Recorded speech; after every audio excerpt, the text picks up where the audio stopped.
before we start, oh, thank you for remembering that, Pedro. Before we start, I'll go over a few bureaucratic details. I'll introduce our presenter, Parminder Singh, and then I'll give him the floor to introduce some ideas that he'd like to perhaps orient conversation. But many of you have sent in questions, and I have some questions of my own. And so I believe that we'll be able to have a nice conversation here today. As far as the bureaucracy, the video from the last class has been uploaded onto the Google Classroom, so you can find it now where you found the materials for that week's class. We'll do the same thing with the recording for today once it's processed. I wanted to remind you all, as we're in class today, mute your microphone. It just reduces some of the background noise and confusion, and also keeps the cameras from jumping around on my screen, but that'll be helpful. We don't have class next week, so for Carnaval, we're taking the week off, and we'll come back the following week, March 5th, with Benjamin Selwyn, and he'll present on agriculture, and I'm very much looking forward to the connection and his understanding of the connection between tech and agriculture. Today's session is going to be 99.9% in English. Last session we got away with a little bit less English, but we're going to make sure that Parminder is able to collaborate in all aspects of today's discussion, and so we'll stick to the English. I uploaded the text, or more or less the text in the notes for my presentation last week in English. Maybe that's helpful if you go back and read. But I'll try to upload notes and things like that in, if that's helpful to go through the material. And that'll be what I do for today's questions. I've got some of the questions written out from your colleagues and from me, and so we'll at least have those written if you wanted to follow there.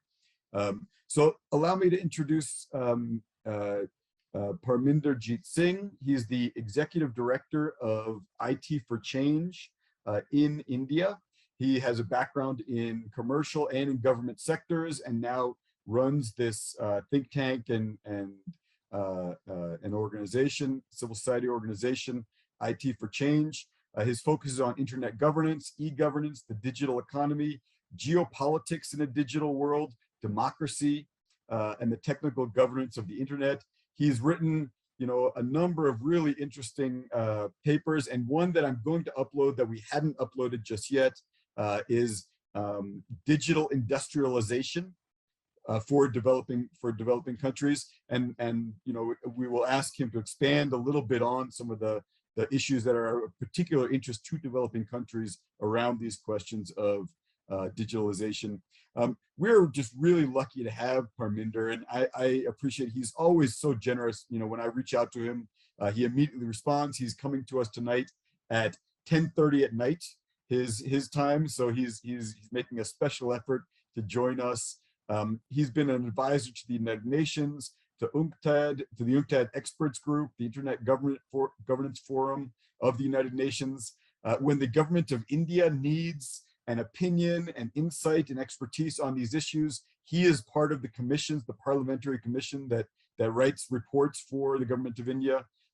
When the biggest public sector union in the world, Public Services International, needs somebody to help them with their analysis and understanding, they call on Parminder Singh. He's an advisor and a colleague to the South Center.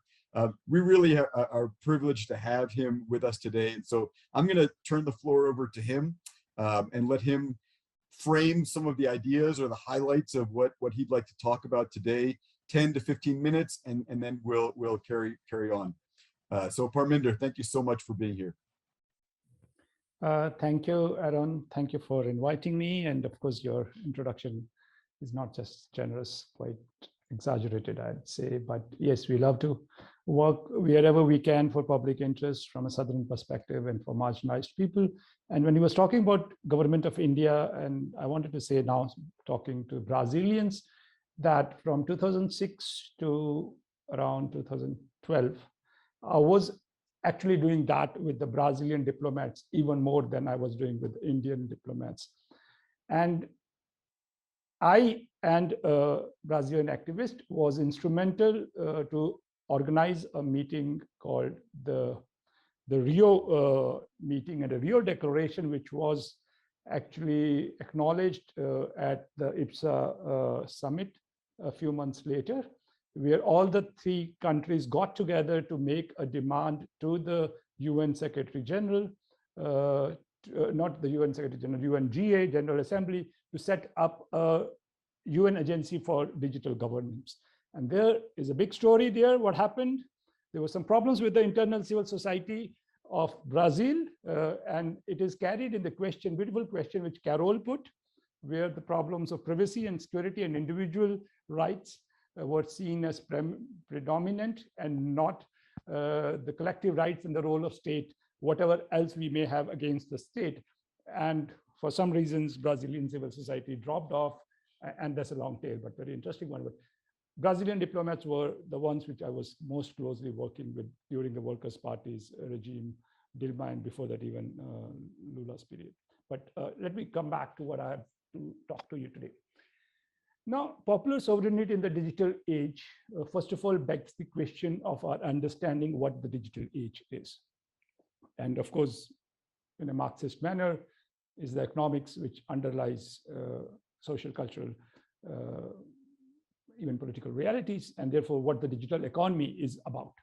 So there are two ways to look at what a digital economy and digital society is. One is to see it in an evolutionary form and say that all the earlier concepts and theories exist and they are slightly modified into a new one. That's a very legitimate way to look at it. After all theories are partial methods of getting to the truth.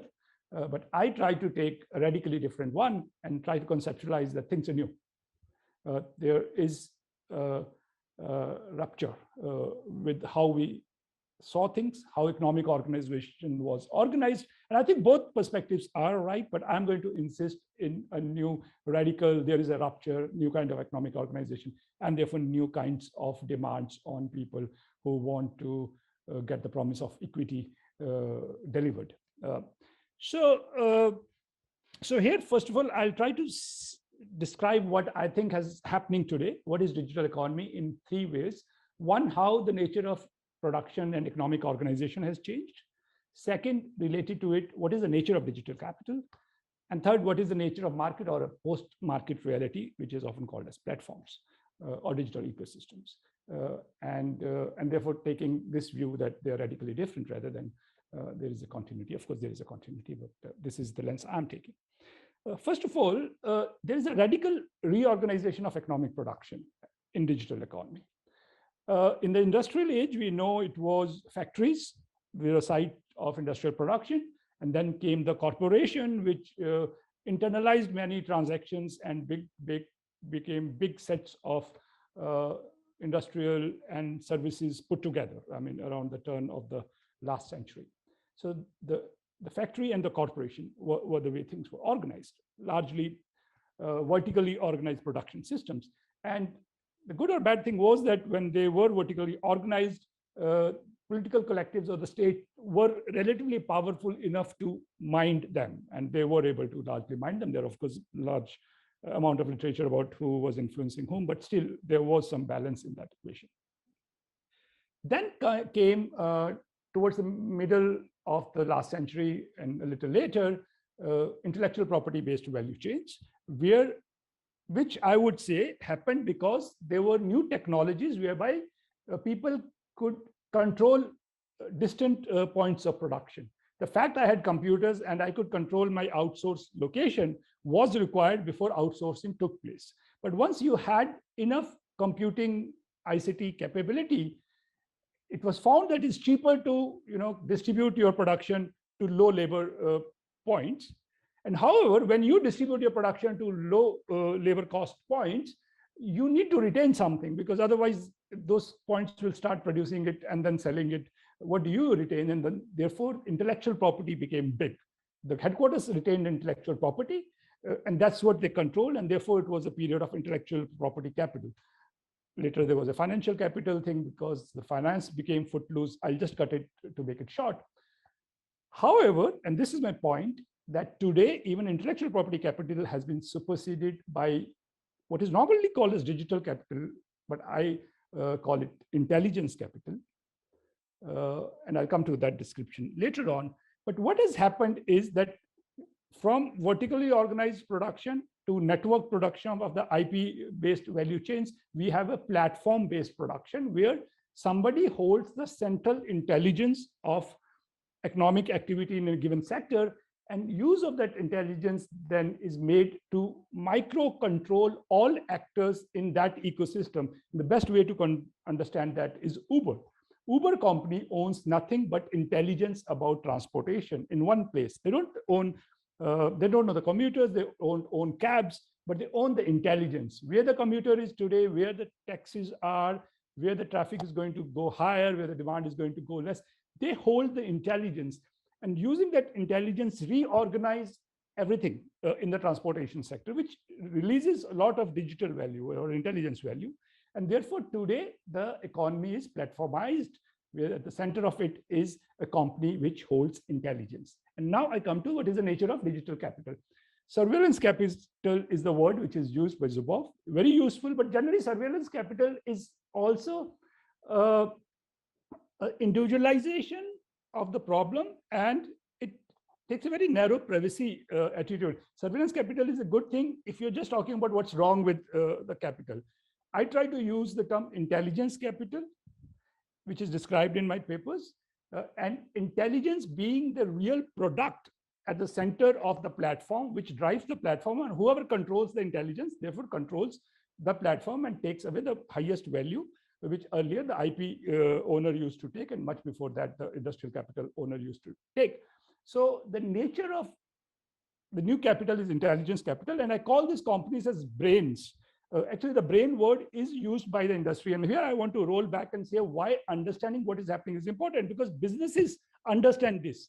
But however, even the academics, unfortunately, have not captured what really is happening, much less the activists. So we are often, and again, I like the Carol question, we are again caught in the questions of privacy and security, which are very important, but they are not the central distributive questions of digital economy. And right now, one of the biggest issues of the digital economy is the concentration of power, both between classes, but equally geopolitically and geoeconomic wise, which is taking place.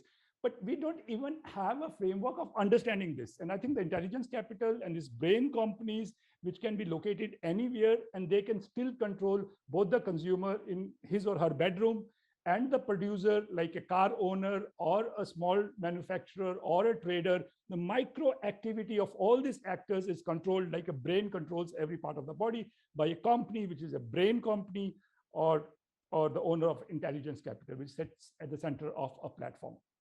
And this brain analogy has been used by business writers. Waymo, which is the Google sister company in the transportation sector, openly says we don't manufacture cars, we manufacture drivers. Driver, basically human intelligence. They replace human intelligence where the driver is supposed to be. And if you really look at it, everybody else, Amazon is just an owner of e-commerce intelligence. They really do not have to have logistics and warehouses. They are having it, and I have developed the theory in my paper that they're just doing it to get the processes rolling, getting the methods right. Later on, they're going to outsource it.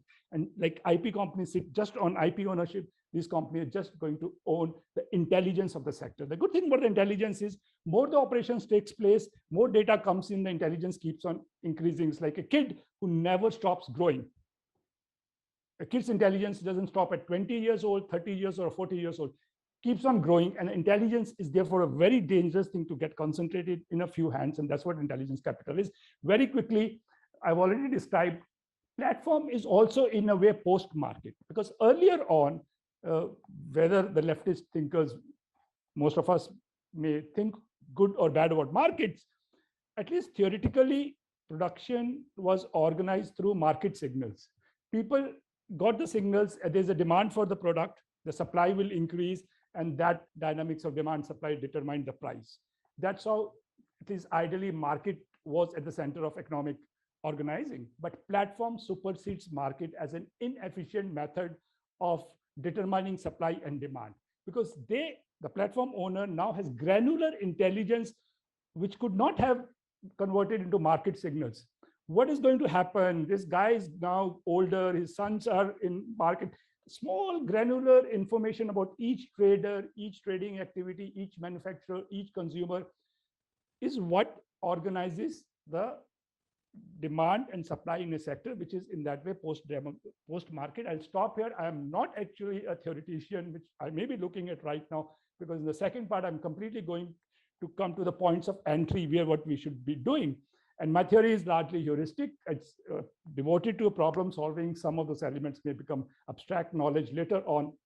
But this, I think, is the nature of digital economy. And therefore, at the center of it, we need to figure out who owns the intelligence not only individually about me, which is the privacy framework, but collectively about people like us, commuters in Delhi, gay people in so-and-so country, people who like watching ice hockey, people like us, intelligence about us should be owned by us. This is an ethical question, and it looks like natural that we should own intelligence about us. This is slightly not like labor, and we'll come to those questions.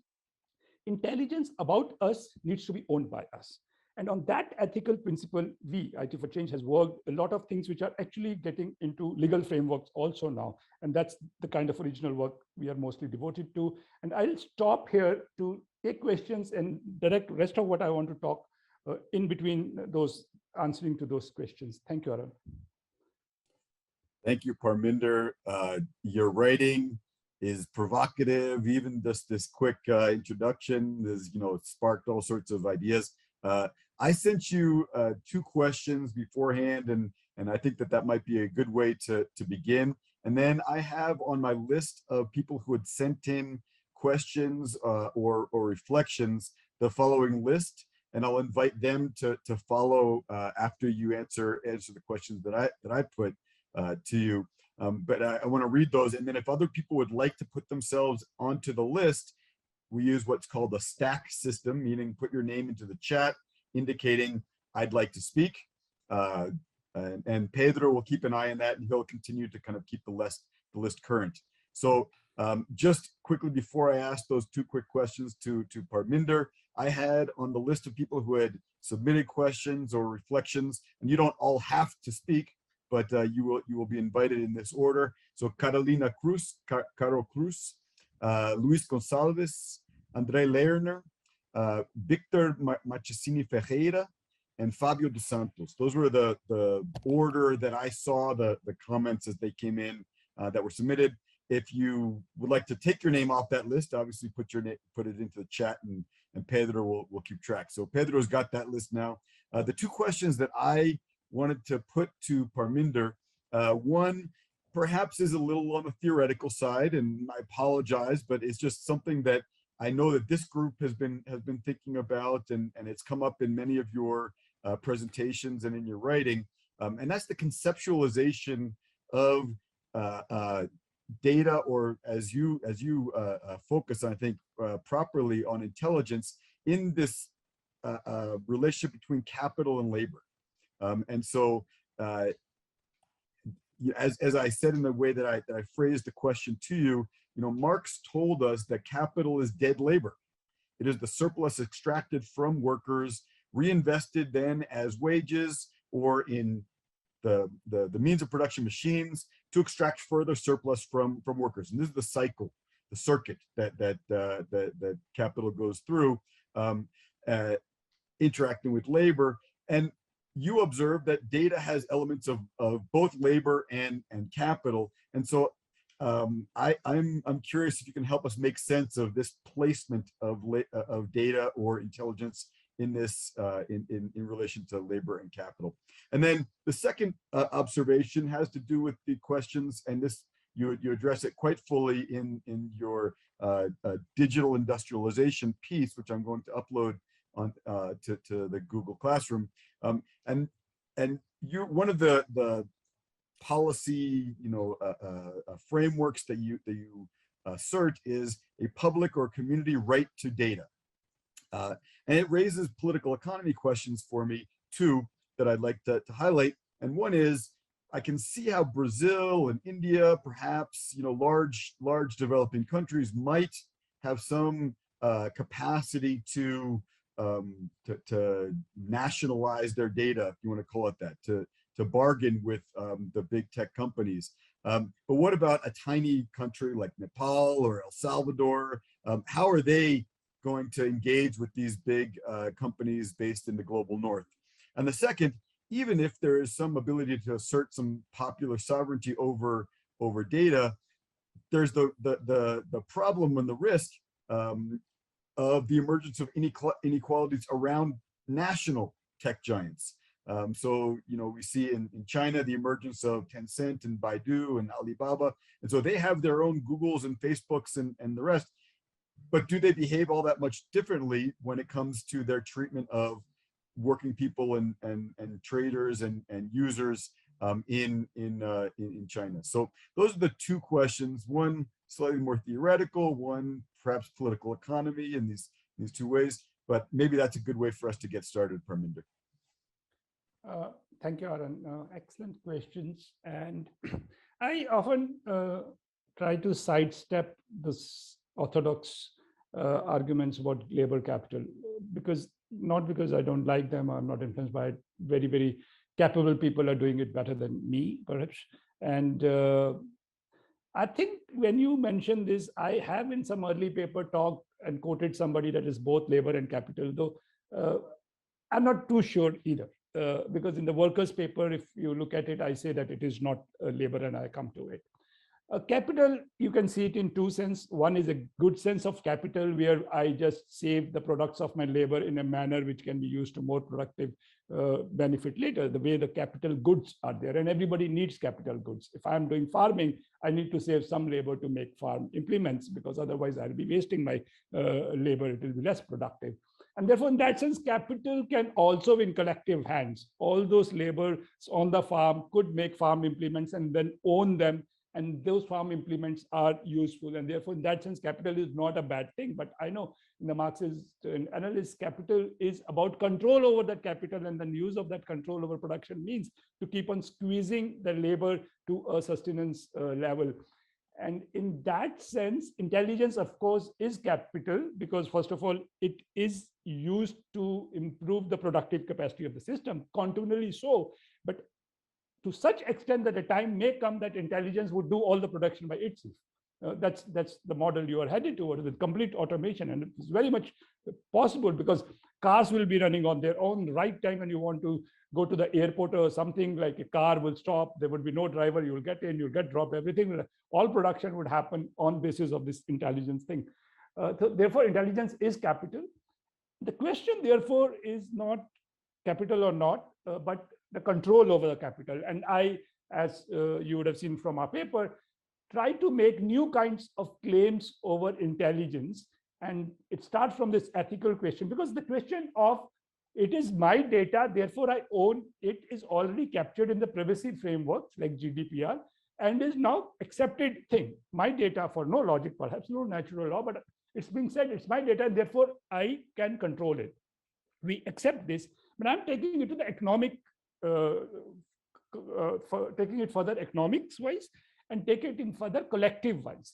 So if I individually have ownership of my data, why won't, as I, a village, have ownership over non-personal data about what people get up in the morning and do? That pattern is owned by me. And that looks logical, because if individual data is owned by me, so is it. And once I establish that fundamental theoretical principle of I own intelligence about me, on top of it, a political economy can get built.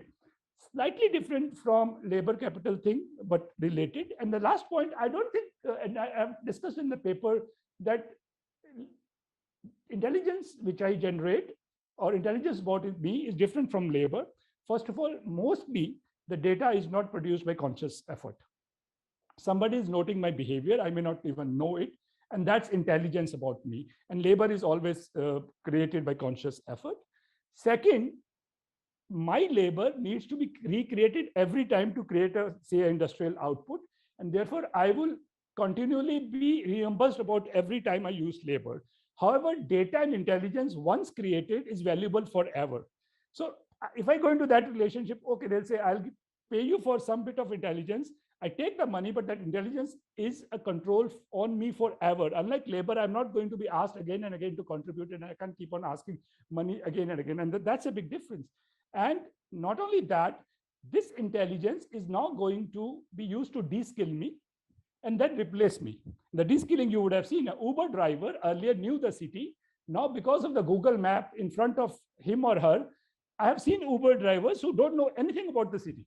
They don't know the top hotel of the city where it is, because they just drive by it. And I was very surprised the first time I saw that, because earlier even taxi drivers in London today have to take a test of how much they know the streets of London before they can get a taxi license. But so this is how first they will de-skill you. So normally people only talk about automation and replacement, but I think those intermediate situations are also important. You are being de-skilled, and more you are de-skilled, your wages are reduced because your bargaining power is reduced. So in any way, my own intelligence, first of all, is needed to be contributed only once to have control over me. Second, it will be used to replace me and de-skill me. And in that sense, it is different from labor. My data and intelligence is different from labor, but I believe that there are many lights which have to shine on an object to get the truth out of it. And this is just one lens. And I understand the older lenses also in some ways operate. I'll come to the second question. Of course, I mean, we have new problems, and new problems that would have, territorial, and even a nation state is largely born out of the Industrial Revolution and its processes, even a paper-based bureaucracy, a nation state helping organize its capitalist, many things. The political unit is also created out of a certain kind of economic paradigm, and the digital paradigm would have other political systems, and that can be fearful because we have to watch out. We don't want to lose our democracies and our rights, which we have earned in that sense. But I'm using it in a slightly different sense, that since there is a large amount of economies of scale in data and intelligence-based systems, which is the question whereby small countries would not be able to create local champions which are intelligence capital-based. What do they do? And I think they need to network. There are regional things. I've been working with African countries.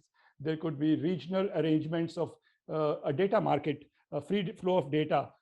However, free flow of data based on the right that data belongs to the community from which it originated, point 2, and the sovereignty or the rules on it applies to the country of origin. So data can be out, but it is the point of origin whose rule will apply, and it is the community or individual of origin who has legitimate ownership rights on it. It's like my money can be in Switzerland today. It doesn't matter because Switzerland acknowledges that it's my money, and we can do a lot of things about it.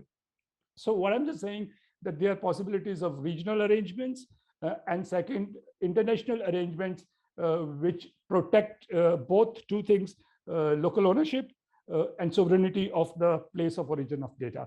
And we have been talking about it. They're going to be complex things, but on the other side, I must even talk about, because there is the sovereignty is being contested, including by concepts like cryptocurrency right now, which is one of the biggest dangers to the very notion of state. A state as the holder of legitimate coercive power is based on its army and police, but also largely on its economic controls, which comes from the control of the currency. And the whole idea of cryptocurrency is to defeat the notion of a sovereign state. And these are continuities of the digital economy, which are hugely problematic, and we need to be very, very careful and invest in resisting them. Thank you. Great, thank you so much for that